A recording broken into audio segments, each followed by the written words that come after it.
5 police cruisers screeched to a halt in front of my house, lights flashing like a crime scene. My wife Emily, fragile in her wheelchair, wasn't a criminal. But thanks to HOA, Karen Whitmore, she was about to be treated like one. The officers, led by some stiff named Officer Blake, marched up our driveway with hands on their belts demanding answers about HOA violations. Emily's hands trembled as she clutched the armrest of her chair, her voice breaking as she whispered, "Why are they here for me?" I knew why. Karen wanted to break us. She wanted to humiliate my disabled wife in front of the entire neighborhood. 5 cops at our doorstep was her idea of a victory parade. What she didn't know, what she couldn't know, was that minutes later the entire street would shake under the thunder of 100 Harley Davidsons. And when that wall of chrome and leather rolled up to her gate, Karen's smug little empire would collapse in the blink of an eye. Before we dive in, let me know in the comments where you're watching from and what time it is right now. Back before the flashing lights and police boots on my driveway, before Karen Whitmore's name was muttered like a curse in every household, our neighborhood was paradise. I don't mean that as a metaphor.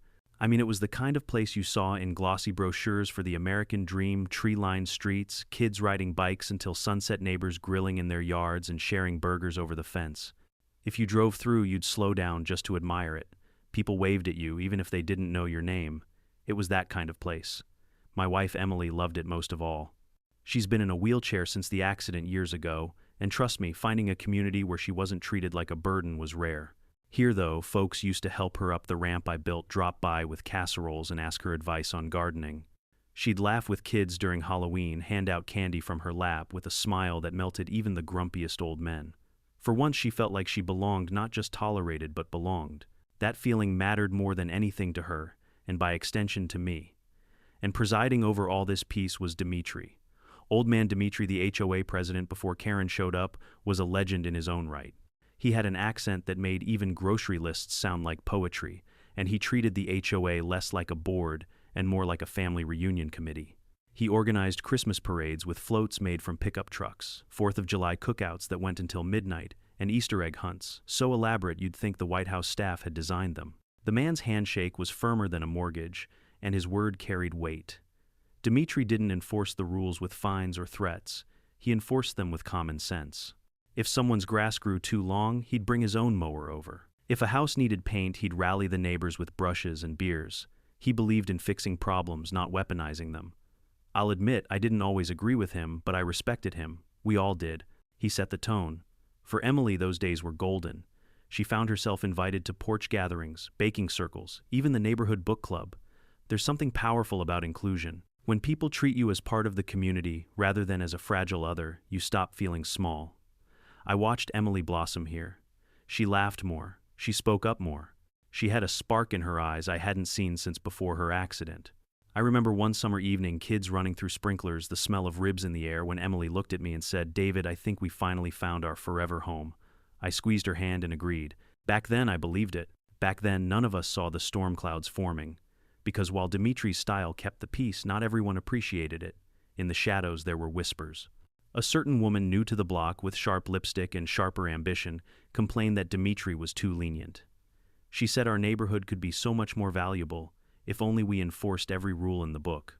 She scowled at kids leaving bikes on the sidewalk, muttered about decorations being tacky, and clicked her tongue at Emily's wheelchair ramp as though it were graffiti on a church wall. That woman, of course, was Karen Whitmore. At the time, Karen kept her claws sheathed. She smiled at block parties, brought store-bought cookies to potlucks, and laughed too loudly at jokes she didn't understand. She wore bright pink suits to HOA meetings, like she was running for governor. People brushed her off as quirky. "That's just Karen being Karen," they'd say, not realizing those were the first cracks in our paradise. When Dimitri finally retired, his grandkids lured him away to Florida. No one imagined Karen would slide into his chair. She was enthusiastic after all, and who else was raising their hand? We thought she'd carry on the traditions, maybe add some spice. Instead, she set fire to everything that made our neighborhood feel like home. But I'm getting ahead of myself. In those early days before Karen crowned herself queen, we still believed in the good. We still had barbecues where neighbors fought over who had the better ribs. We still had Christmas lights, so bright pilots probably used them for landing guidance. We still had Dimitri standing on his porch, beer in hand, watching it all with pride. And Emily, my Emily, still had peace. She could sit outside, sip her tea, and watch children laugh without fear of being judged. She was part of something bigger, something warm. That's what made what came next so brutal. Because when Karen finally showed her true colors, she didn't just attack me, she didn't just attack Emily. She attacked the very soul of the community. And she succeeded, at least for a while, in turning our little slice of paradise into a prison camp with HOA letterhead. Looking back, I can see the signs. The way she lingered at meetings, jotting down notes like a detective. The way her smile never reached her eyes. The way she clutched the HOA handbook like it was scripture ready to thump it on anyone's head who dared to color outside her lines. But hindsight is a cruel teacher. At the time, we were blind. We thought we'd secured our forever home. We thought we'd beaten the odds and found a neighborhood where kindness still mattered. And maybe that's why it hurt so much more when paradise fell. Because we'd tasted how sweet it could be. And the person who poisoned it all, who ripped it from us piece by piece, was none other than Karen Whitmore. The day Dimitri announced he was retiring from the HOA, I swear I felt the ground shift beneath my feet. It wasn't just me, half the neighborhood gasped. The man was more than a president. He was the glue that kept us from tearing each other apart. He called us a family with shared fences, and somehow it stuck. We believed it, but Dimitri, being Dimitri, made his farewell sound noble. He said Florida sunshine was calling his grandkids, wanted him around, and besides, this neighborhood can take care of itself now. He believed that. Poor man didn't realize we were handing the keys to a wolf who'd been circling the henhouse. Her name was Karen Whitmore. Karen had moved in about a year before Dimitri left. At first, she was just another resident with too much perfume and too little patience, but when Dimitri announced his retirement, she pounced. She showed up at the HOA meeting in a blazer so pink it could blind you, smiling like a politician with a stack of index cards in her manicured hands. She spoke about order values and preserving property integrity. Words that sounded fancy but felt like chains being polished. Most folks didn't care enough to challenge her. Running an HOA sounded boring. Who wanted to argue about mailbox heights or tree trimming schedules? So when Karen volunteered, people shrugged. Better her than me. That shrug sealed our fate. Her first few weeks were subtle. She walked the block with a clipboard scribbling notes about gutters, paint chips, and garden gnomes. Just observing, she told us, flashing that teeth-baring grin. Nobody thought much of it. Dimitri had always been hands-on too, but where Dimitri carried a rake, Karen carried a magnifying glass. Then came the letters. At first, they were polite reminders. Dear resident, your lawn exceeds the recommended length of 3.5 inches. Please correct this within 48 hours. Sure annoying, but harmless. Then the tone changed. Failure to comply will result in fines. Then multiple violations may lead to legal action. She sent them like clockwork. You forgot to roll in your trash can letter. Your kid left chalk drawings on the sidewalk letter. A windstorm knocked over your recycling bin letter. I thought maybe she'd give us a pass on Emily's wheelchair ramp. It was built solid, painted to match the house, and hell, it was the reason Emily could even get through the front door. Dimitri himself had praised it. But Karen, she called it an eyesore, said it lowered curb appeal. I'll never forget the day she stood in front of it, hands on her hips, telling me we had 30 days to remove it. I laughed in her face. Remove it, my wife needs it. Karen didn't blink. Rules are rules, Mr. Russo. You can build a removable one, something less permanent. I wanted to snap back, ask her if she thought my wife's disability was just a temporary inconvenience. But Emily was watching from the window, and I didn't want her to see me lose control, so I bit my tongue, for the moment. But Karen wasn't satisfied with written threats. She wanted obedience. She strutted around like a sheriff, snapping pictures of houses, wagging her finger at kids riding scooters. She started banning things one by one. Halloween decorations, too garish. Christmas lights, too bright. 4th of July fireworks, too disruptive. Even the Easter egg hunt, unsanitary. She gutted our traditions until the neighborhood felt sterile, lifeless. The irony, she justified it all by saying she was protecting property values.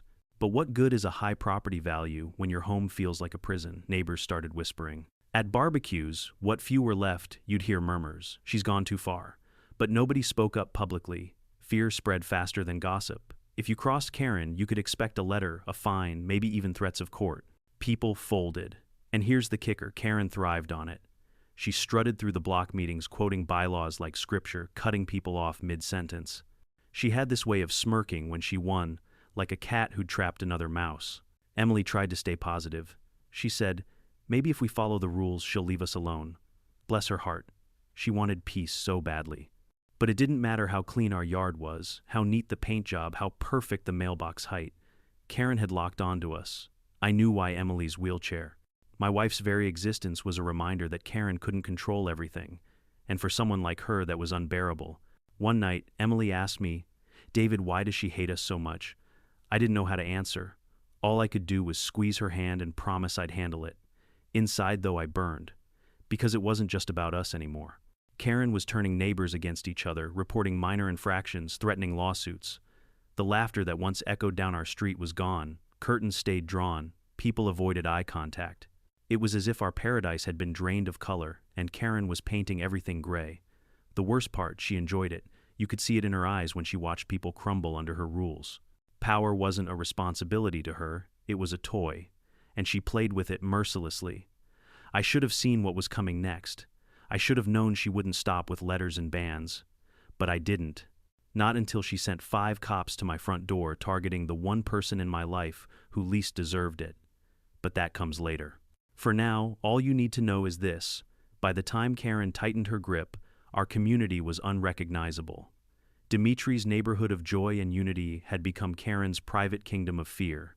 And in her kingdom, mercy was forbidden. It started with a whisper, then a sigh, then a storm brewing under the surface. People were tired. You could feel it in the air like static before a lightning strike. Karen Whitmore had turned our once vibrant neighborhood into a gulag with flower beds, and for a while everyone played along. But you can only squeeze people so hard before they snap. For me, the snapping point wasn't one of her endless letters or even her ban on 4th of July cookouts. It was watching Emily cry after opening yet another fine for the offense of leaving her wheelchair ramp in place. She read the letter out loud, her voice trembling, and when she got to the part where Karen threatened possible legal action, she broke. Tears streamed down her face as she whispered, "David, maybe we should just move." Move. From the home she had finally felt safe in, from the street where she had found her first real circle of friends in years. I couldn't accept that. I swore to myself no more. So I did the one thing Karen never expected. I fought back. I started small. At the next HOA meeting, I raised my hand. "Point of order," I said, sounding more confident than I felt. "I'd like to propose a vote to recall the current president." The room went silent. Karen froze mid-smirk, her eyes narrowing. She stammered, "That's highly irregular." "Not according to Section 4 of the bylaws," I shot back. I had read the book cover to cover the night before, highlighted every clause. If enough residents request it, we can hold a recall election. "So let's put it to the people," murmurs erupted. Neighbors glanced at one another, weighing courage against fear. And then, like a spark catching dry wood, Maria Lachinsky, our sweet elderly neighbor who baked cookies for every block party, stood up. "David's right. This isn't the neighborhood we signed up for. I second the motion." I'll never forget the look on Karen's face, a mix of fury and disbelief. She wasn't used to being challenged. For a moment she looked human, fragile even. But it didn't last. Her smile snapped back into place, sharp as glass. "Fine," she said. "If you want to fight, you'll get one." And oh, did we. The following weeks were a chess match. I went door to door talking to neighbors. Some were terrified. "David, if Karen finds out I support you, she'll bury me in fines," one man whispered. Others were eager. "About time someone stood up to her," said another, shoving his signature into my clipboard. Slowly the signatures piled up. People were sick of being afraid. Karen responded the only way she knew how, with intimidation. She mailed letters warning that recall elections were illegal. They weren't. She threatened to sue me personally for defamation. She couldn't. And then came the infamous cookie campaign. One morning she went door to door, carrying Tupperware tubs of cookies, plastering on her Stepford smile. "I just want us to get along," she cooed. "Don't listen to David, he's trying to divide us." Neighbors told me afterward that they didn't know whether to laugh or gag. The cookies tasted like chalk anyway, but Karen wasn't done. When persuasion failed, she reached for her favorite weapon, the police. It happened on a Wednesday evening. Emily and I were watching television when a cruiser rolled slowly down the street spotlight, sweeping across lawns. My stomach knotted. Sure enough, the next day, we got a letter from the HOA citing us for suspicious gatherings, because 2 friends had dropped by to check in. Suspicious gatherings. In our own home, Emily looked at me, her eyes red from nights of stress. "David," she said softly, "you have to keep going. Don't stop now." That's when I knew this fight wasn't just about bylaws or fines. It was about dignity. About whether my wife would be treated like a human being or a nuisance. So I doubled down. I organized backyard meetings, quiet at first, then larger as courage spread.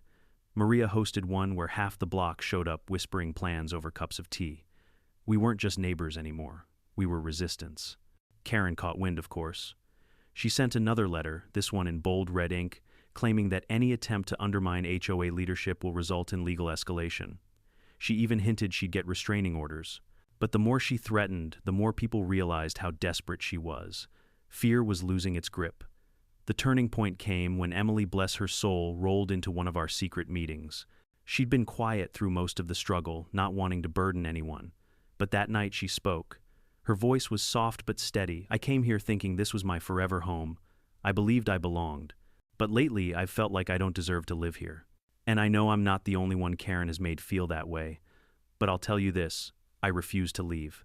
This is my home, and I will not be erased. You could hear a pin drop, and then applause. Loud, defiant applause. In that moment, my wife became the symbol of our fight.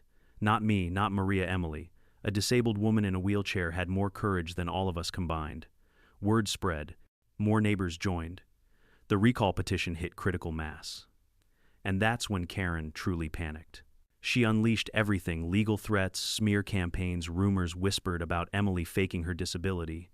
She tried to bribe people with promises of forgiveness if they stayed loyal. And when all that failed, she played her last card. She called the police. Not once, but multiple times, claiming we were harassing her. Each time the officers looked more annoyed than concerned. But she didn't care. She wanted to scare us into silence. She underestimated us. She underestimated Emily. Because while Karen believed fear would keep us divided, it did the opposite. It united us.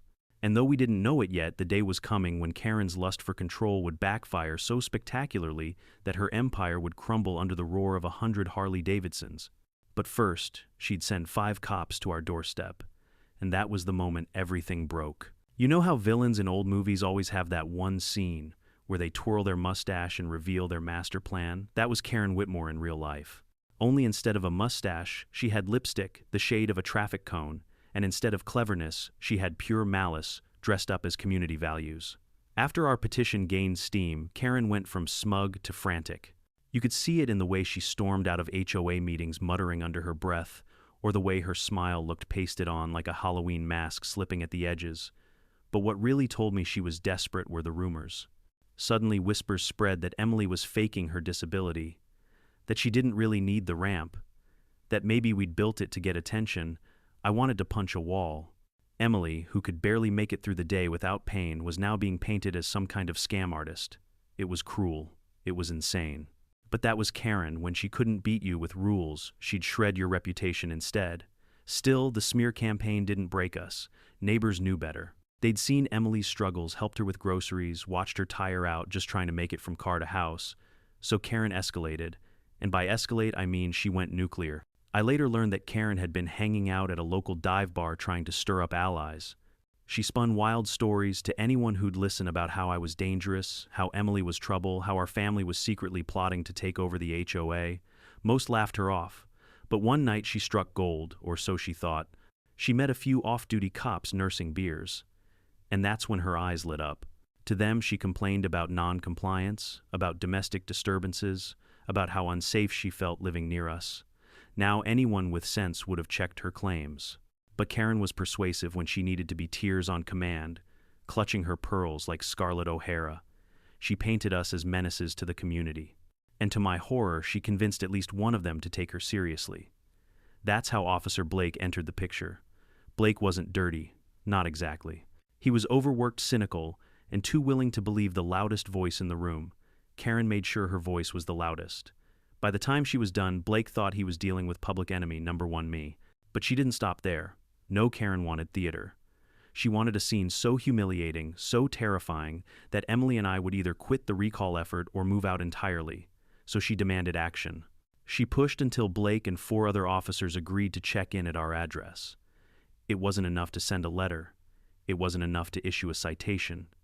Karen wanted flashing lights, sirens, neighbors peeking from curtains. She wanted Emily, a disabled woman in a wheelchair, paraded like a criminal on her own porch. I didn't know all this at the time. What I did know was that Karen started watching our house more than usual. Sitting in her Lexus across the street, sunglasses on, phone in hand, one night I caught her recording me carrying groceries. Another time I saw her snapping photos of Emily through our front window. When I confronted her, she laughed. Just documenting violations, she said. Violations. That was her favorite word. The night before it all went down, Emily and I were having dinner. She was quieter than usual, picking at her food. Finally, she looked at me and said, "David, she's not going to stop, is she?" I shook my head. Number. She won't stop until we stop her. But I didn't realize how far she'd go. The next morning, Karen filed an official incident report with the HOA and forwarded it directly to the police department. In it, she accused Emily of creating a hazardous environment with her wheelchair ramp, of causing emotional distress to neighbors, and of threatening HOA leadership. The sheer absurdity of it would have been funny if it hadn't been so dangerous. That same afternoon, Blake and his crew rolled into our street, 5 cruisers, lights flashing like they were about to bust a meth lab. Karen trailed behind in her Lexus, grinning ear to ear. She had orchestrated it perfectly, a show of force designed to break us. I remember Emily's face when the first officer knocked on our door. She was pale, trembling, eyes wide with fear. She kept saying, "David, what did I do? Why are they here?" And all I could do was hold her hand and whisper, "Nothing. You did nothing." But Karen didn't care about truth. She cared about spectacle. She wanted the whole neighborhood to see Emily humiliated, to see me powerless, to see fear etched into every window on the block. And for a moment she succeeded. The officers questioned Emily like she was a suspect. They demanded paperwork. They asked about violations. They treated our home like a crime scene, all while Karen watched from across the street, arms folded, a smug smile stretching across her face. That was her evil plan, not just to intimidate, but to crush, to make sure no one else dared stand against her. But what Karen didn't realize was that in trying to isolate us, she had awoken something far bigger. Because I wasn't alone. I had brothers, men who roared louder than sirens, whose loyalty wasn't written in bylaws but burned into the asphalt by steel and chrome. And when Karen seeked 5 cops on my disabled wife, she triggered the one thing she could never control: the thunder of 100 Harleys. The knock at my door that day wasn't polite. It was the kind of knock that rattles glass panes and makes your stomach drop. Emily jumped in her chair, her hand tightening around mine. Outside, red and blue lights strobed across our living room walls. 5 police cruisers lined our curb like we were running a cartel instead of trying to live our lives. When I opened the door, Officer Blake stood there, broad shoulders filling the frame. Behind him, 4 other officers loomed, hands resting on their belts. Blake's voice was flat, all business. "Mr. Russo, we've received multiple complaints regarding violations and disturbances. We need to ask your wife a few questions." I narrowed my eyes. Violations? She's disabled, for God's sake. What could she possibly have done? From the corner of my eye, I spotted her, Karen, leaning against her Lexus across the street. Sunglasses, clipboard, smug grin, plastered across her face like she'd just won the lottery. She was recording on her phone, waiting for the scene to unfold.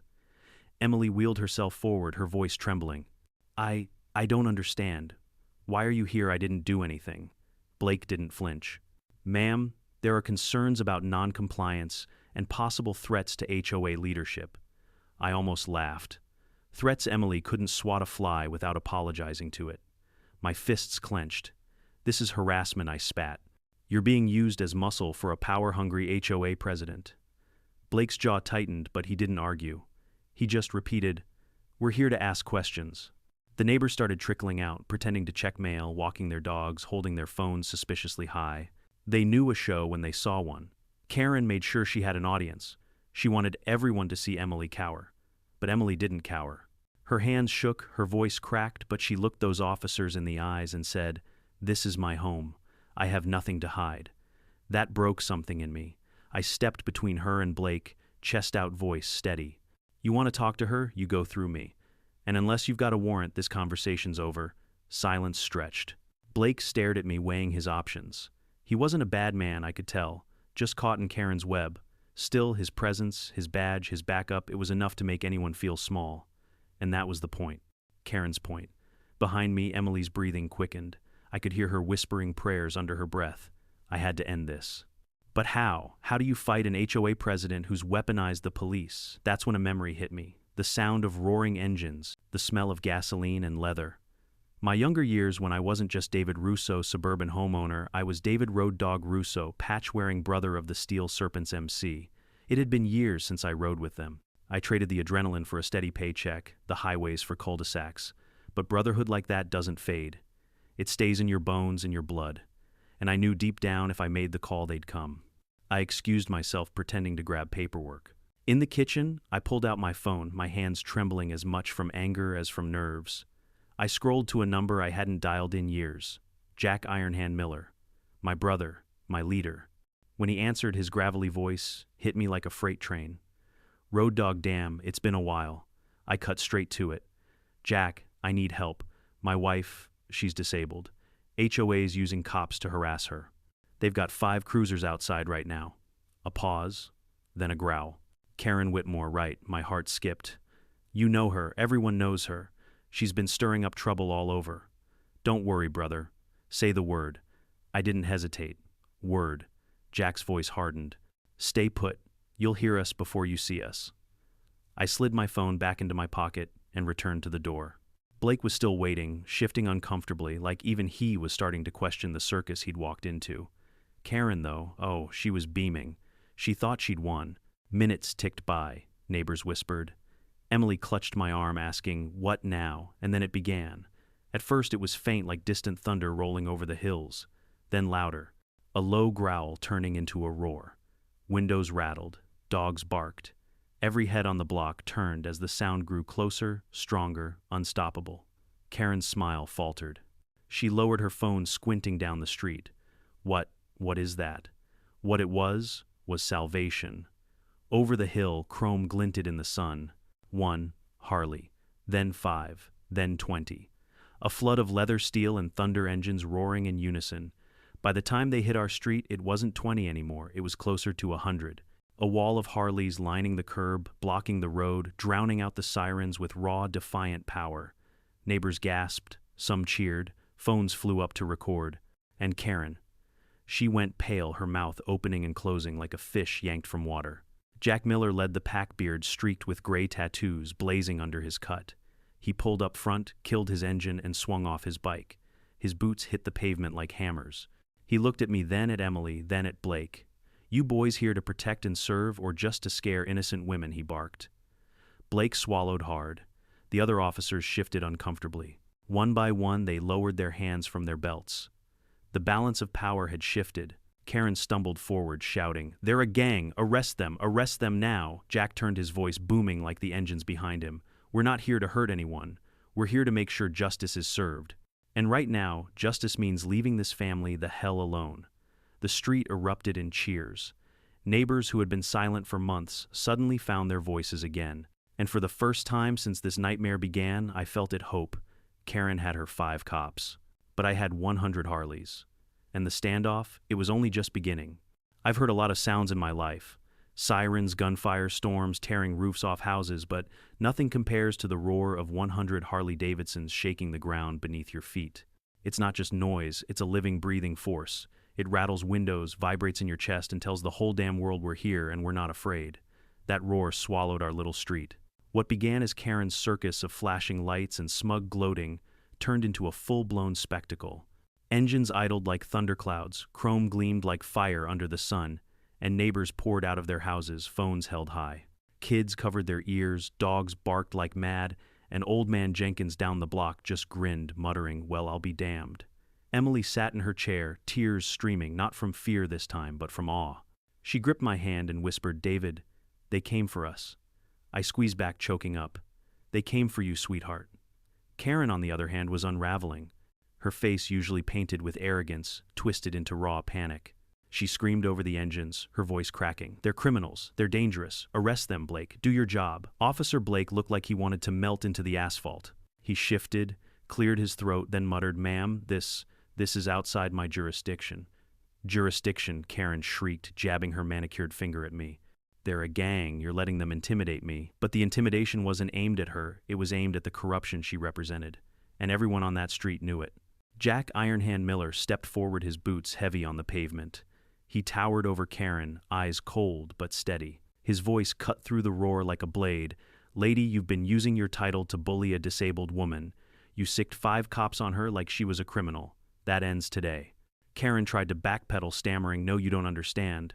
She's been violating HOA rules. She's Jack barked, a laugh deep and guttural. Rules. You think rules justify cruelty. You think paperwork makes it right to break a woman's spirit. Let me tell you something. We live by rules too. Brotherhood, loyalty, respect. And you violated every damn one of them. The bikers behind him revved their engines in unison, the sound so deafening Karen actually flinched and stumbled backward. Neighbors started shouting too. "Leave them alone, Karen," one woman yelled. "We're tired of your nonsense," another man added. For months they'd been silent, cowed by fines and threats, but now they had backup. 100 roaring engines gave them courage Karen could never crush. Karen whipped around desperate. "Blake, do something." But Blake only shook his head. "This is between you and them, Miss Whitmore. I'm not getting involved." He gestured to his officers, and one by one they retreated to their cruisers. Sirens went dark. The flashing lights blinked off. For the first time that day, our street belonged to us again. Karen's veneer cracked completely. Her voice turned shrill. "You can't do this to me. I'm the president of this HOA. I am the law here." Jack stepped closer, his shadow falling over her. "Number, you're not the law. You're just a bully with a clipboard. And today, the neighborhood's done with you." She spun toward the crowd of neighbors, desperate for support. "You all need me. Without me, this place will fall apart. Property values will plummet," but the neighbors weren't buying it. Phones were still recording, capturing every second. Some even laughed. Maria Lachinsky, standing at the edge of the crowd with her arms crossed, shouted, "We don't need you, Karen. We never did." Karen's face went ghost white. For the first time, she wasn't in control. Jack turned back to me, his voice lower but heavy with meaning. "Road dog, this is your fight. Say the word and we'll finish it." I looked at Emily, at the tears in her eyes, at the courage it had taken for her to endure all of this. Then I looked at Karen, trembling and red-faced, clutching her clipboard like it could save her. My voice was steady. "Finish it." Jack raised his hand. The engines roared again, this time like a war cry. Neighbors cheered, their voices joining the thunder. Karen screamed something incoherent, but it was drowned out completely. Her words no longer mattered. In that moment, the power shifted forever. Karen's reign of terror was over. She had 5 cops. I had 100 Harleys. And no amount of bylaws, fines, or fake authority could drown out the roar of justice rolling through her gate. As the engines finally quieted, Jack leaned close to me and said, "Tomorrow shall be nothing but a bad memory. Tonight you stand tall with your family." And for the first time in months, I believed him. When the engines finally quieted and the smoke settled, Karen Whitmore stood in the middle of the street like a queen stripped of her crown. Her pink blazer was wrinkled, her hair a mess from tugging at it in frustration. Neighbors circled at a safe distance, phones still raised, recording every twitch of her face. For months, she had orchestrated public humiliation against others. Now she was the star of her own downfall. Karen's voice cracked as she tried to regain control. "This is harassment. You're all complicit. Every single one of you will regret this," but no one was afraid anymore. Not after seeing her empire crumble in real time. Maria Lachinsky, bless her steel spine, stepped forward. She was barely 5 feet tall, cardigan hanging loosely off her shoulders, but at that moment she looked 10 feet tall. "Karen," she said, her voice steady, "the community has had enough. As of tonight, I'm calling an emergency HOA vote, and judging by the looks around me, you don't have a single ally left." A murmur of agreement swept the crowd. Hands went up. People shouted, "Aye." It wasn't formal, not by any stretch of the bylaws, but the message was clear. Karen was done. Karen's eyes darted frantically, searching for Blake and his officers, but their cruisers were already gone. She turned to me, her finger trembling with rage. "This is your fault, Russo. You think you've won. You think these animals can protect you forever," Jack Ironhand Miller smirked. "Lady, we don't need to protect him forever. Just long enough for you to face the music." The final blow came not from me, not from Jack, but from the very community Karen had terrorized. One neighbor shouted, "We're sick of the fines." Another yelled, "You stole our holidays." A mother cried out, "My kids were afraid to play outside because of you." One voice after another joined in, until it was a chorus of grievances too loud to ignore. Karen stumbled back, clutching her clipboard like a shield. I was just trying to preserve order." "No," Maria snapped, her voice like a gavel. "You were trying to preserve power, and now it's gone." With that, Karen turned and bolted toward her Lexus, slamming the door and peeling out of the driveway so fast she nearly clipped her own mailbox. The crowd erupted into cheers, louder than fireworks on the 4th of July. The monster was gone, but the story didn't end there. The very next day, Maria organized a formal HOA meeting at her house. Dozens of neighbors showed up, many for the first time in months. There was no fear in the air, only relief and a cautious hope. Jack and a few of the bikers even parked nearby their presence, a reminder that Karen wasn't coming back. We took the vote. It was unanimous. Karen was removed as president, stripped of her power. Maria was elected in her place, and the applause shook the walls. I saw Emily clap too, her smile brighter than it had been in years. Maria wasted no time. First order of business, she said, all ridiculous fines are voided.